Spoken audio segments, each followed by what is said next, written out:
Do you feel that the world is going insane and have a hard time to keep your inner peace? You're not alone. When I look over here, I see violence and war. When I look over there, I see economic collapse and inflation. When I look over there, I see disclosure and alien. It's a lot, but it's all a big show. We've got a lot to talk about.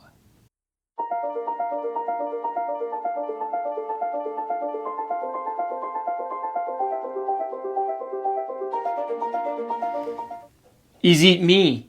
Is it me or the world is losing it? Every direction I look, I see craziness, instability, and unconsciousness. But what is truly going on here, and how am I able to keep my inner peace? Before we dive deep and I share with you my practices and how I'm able to detach from this external collective reality, I want everyone to smash a like button and also tell me how you're able to keep your inner peace. I would love to hear from you and see what you're doing on a daily basis to stay grounded. Now, I wanted to talk about the world right now because I see in my surrounding or when I talk to random people or even on social media, we see a lot of fear. We see a lot of uncertainty, a lot of people that are really unsure and really living stressed or nervous and with anxiety about the future, with everything that's going on. It's very overwhelming. Every month there is something new, there is a new story, something that is kind of shaking the collective a little bit. And as a result of this, a lot of people are afraid of the future. They don't know, they're afraid for their kids, for themselves, and they don't know what to do, and they feel powerless overall. And I wanted to share my perspective on what has been happening, my perspective on how am I able to keep my inner peace, and what you could do also in order to stay grounded and detach from this big story that is outside of us. So now, when I look back at some of my videos, when I talk about transformation and I talk about expansion and I talk about change overall, there are two ways we typically go through change or through its transformation. There is through wisdom, so we're able to accumulate knowledge over time, and through our own experiences, we're able to accumulate wisdom, and this wisdom will help us transform or change our inner state, change our mindset so that we can continue to grow and evolve. And there's another way, which is in most cases, it's typically that route that people will take in order to find the strength to start to transform and change, and it's crisis. So at the individual level, we all go through crisis during our lifetime, whether it's a divorce, whether it's losing your job, whether it's problem with money, whether it's a disease. There is many challenging experience we can go through that can be a catalyst for us to give us the strength to start changing, start growing, and start transforming from the inside out. And at the collective level, nothing is different. Everything that applies and at the individual level will obviously apply at the collective level. So the collective level, we are going through a big time of change, time of transformation. Now we can do it through wisdom, where we accumulate at the collective level more and more knowledge, more and more information, and based on our past experiences, we're able to adjust and start changing, start transforming, so that we don't repeat and we can break free from the mistakes or break free from the challenges that we've had in the past. Obviously, that's not the direction we've been taking. We are more going through crisis, and this crisis is just going to help us at the collective level again transform, change the world as we know it, change the story as we've been taught or told about, and find the strength to actually start initiating this transformation individually that will obviously reflect collectively. So right now we are living a time, and it's been some time, but that's a decade to me. When I look at 2020 to 2030, that's a decade of crisis, the decade of catalyst to really help the collective to start transforming, start changing, start growing and expanding the way we've been living, expanding our understanding about ourselves, our understanding about the world, our understanding about the connections between the different beings on this planet, And as a result, as we start expanding, then we can start changing the way we've been living our life for a very, very long time.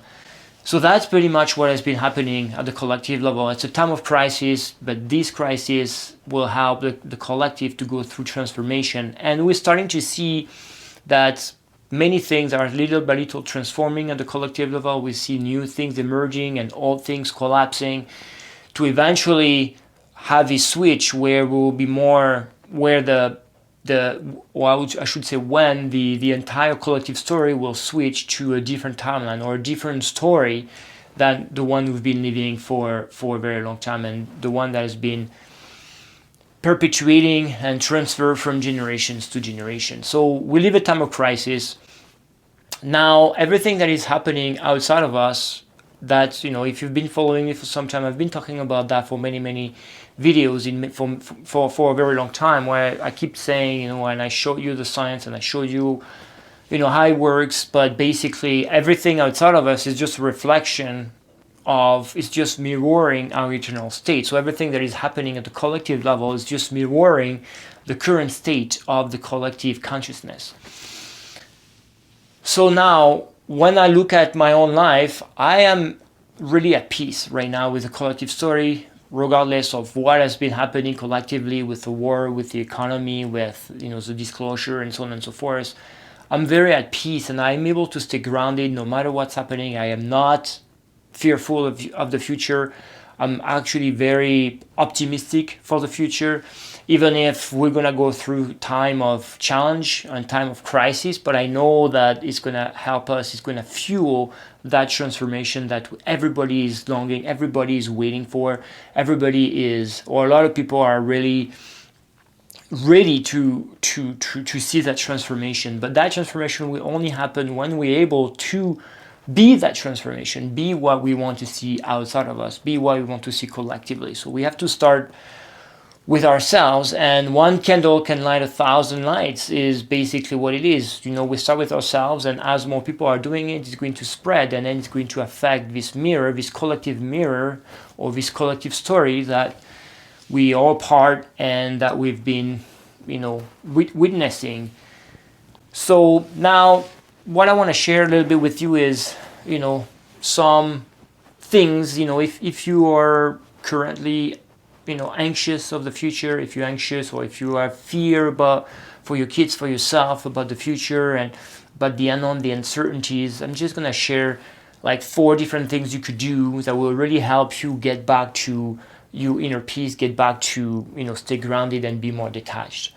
So number 1 is, if you still have a TV at home, throw it out. You don't need a TV. The term of TV or television is really tell-lie vision, and some people have been saying it, which basically tell lie to your vision. A TV is a programming instrument, a programming device for the people that want to believe us in a certain story. So that's what we call the TV, or when you watch a movie or when you watch a channel, we say programming, is because they are programming your mindset. They are programming how you need to see the world. They are programming the story they want you to believe in. So it's really about shaping your mindset, programming your belief system, because they understand. And when I say they, I'm talking about the people that are at the top of the world. And I don't want to say the elite. I don't want to say the people in power, because to me they're meaningless and they're irrelevant. They don't have power in my own story, in my own reality. But they need us, meaning the collective, to create their collective story. And because they understand that our belief system and the belief system of the collective people will create the collective story, they need us to create their story. So they've been using the TV, and they've been using so many different ways to really reach our mindset, reach our belief system, and start shaping our mind, shaping our mindset, shaping our belief system, and make us believe in the stories they want us to believe, so that we can manifest their story. So number 1 is really throw your TV out. You don't need this TV. It's 2026. You don't need to watch TV. You don't need, turn off the news, especially if you love to watch the news. Don't watch it, especially if you get affected by whatever they're showing us on the news. Turn off the TV, turn off the news, throw it out. and believe me, you're gonna feel much, much better. Number two is detach from it. It's all a big show. It's just imagine you're watching a movie. If you're watching the movie, you're in a theater and you have this big screen in front of you, and then you're watching the movie. Are you going to feel like the person or the actor in the movie and feel tense and feel stressed, or are you going to be more detached and you just want to see how the story will unfold, but you're not going to be affected, or it's not going to affect you emotionally on how it's going to unfold? You're just observing it, you're detached, you want to be informed of what's going on, but this is not going to affect your inner state, because again, your inner state will create your external reality. So detach from the movie, detach from the story, detach from everything they're showing through the different means they're using. Because again, they are not showing us the truth. They are showing us whatever they want us to believe in. They are showing us whatever story they want us to get attached to. So detach from they're all in their role, they're all playing games, they're all playing a movie, and everything those politicians, those people at the top that they are talking, they're just telling us what they want us to believe in. So detach from that, and believe me, you're gonna feel much, much better after that. Number three is take your power back.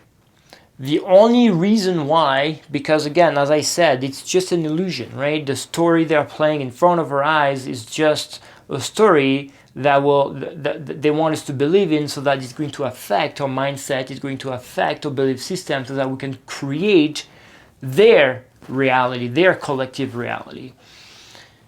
But once you understand that they don't have the power, they make us believe they have power over you, because that's the only reason that we can give them the power, is by believing they have power over us. So living in this illusion of power, and they are doing it very well. So they make us believe they have power, they are powerful, and as a result of this, we give our power away to them. And the way they're playing is, either they make us believe they are saving us, the savior, there is someone who's going to take care of us and work for the collective, work for the people, and work in the best interest. So we're going to give our power away to that person, making us believe he's a savior or he's working for us. Or they're going to make us hate someone, knowing that person is doing many very, very bad thing and is not working in our best interest. And as a result, we're going to feel emotionally attached to that person, because we're going to have hate, we're going to have, anger toward a person. And again, that means we are again giving our power away. So they're using the two polarities, the hate and the love, the savior and the bad guy, to really make us give our power away to them. If you really want the world to change just like that, just take your power back and make them become irrelevant for your own life, irrelevant in your reality. The more you can take your power back and believe that they don't have power over you, no matter what title, no matter what they're showing, no matter what position they're in, they do not have power over us. The more you believe in this, the more you take your power back, and the less they are powerful, because the only reason they have power is because we give them the power. So take your power back and make them become irrelevant. And the more we do this, the more it's going to manifest externally, and they're going to become irrelevant at the collective level. So try it out and you will see, you will feel much, much better. And number four is really, detach. So, if you can throw out your TV, detach from whatever you're hearing collectively, knowing that it's just a story, and take your power back and make the people in power, or the illusion of power, irrelevant in your own reality. Then last thing you want to do is focus on your passion, focus on what makes you feel joyful, what makes you feel happy, what makes you feel, excited every single day. Focus on this, and the more you can be in that state, the more it's going to reflect in your energy, and the more it's going to come back to you. So if you can stay in that state, no matter what's happening externally, no matter what's happening at the collective, stay in that state. focus on your passion, focus on your excitement, do activities and things that can trigger that wellness within you, that can trigger the high frequency emotion energy within you. You're gonna be you're gonna be able to stay in peace and have this inner joy and inner happiness no matter what's happening externally. And you're just gonna be there watching the story as like witnessing how it's going to be, but not absorbed by it. And that's really what I'm right now. I'm able to stay centered, and I'm not absorbed by the collective story. I'm just curious to see how everything is going to unfold collectively and what crises or challenges we'll have to go through for the people to start initiating their own transformation as well. But I'm not attached, and I don't feel dragged emotionally to the unknown, the uncertainty, and the scare that they are trying to show us. Again, if you like this content, smash the like button down below. If this resonates with you, subscribe to my channel. Send me a little comment and let me know how you're able to keep your inner peace and what do you think about what's happening collectively right now. I would love to hear from you. I also left in the link down below my book, The Science of Breaking Free, if you want to get more knowledge. As I said, transformation can happen through crisis, or it can happen through a knowledge accumulation and what we call wisdom over time. And it's going to help you also trigger and be a catalyst for initiating your transformation and making you understand that you are the power, you have always been the power, and you always will be the power. I also left in the link down below the link for my website. If you want to talk to me, if you want to work with me, or if you want to contact me, I'd love to hear from you. In the meantime, stay detached, and I'll see you in the next one.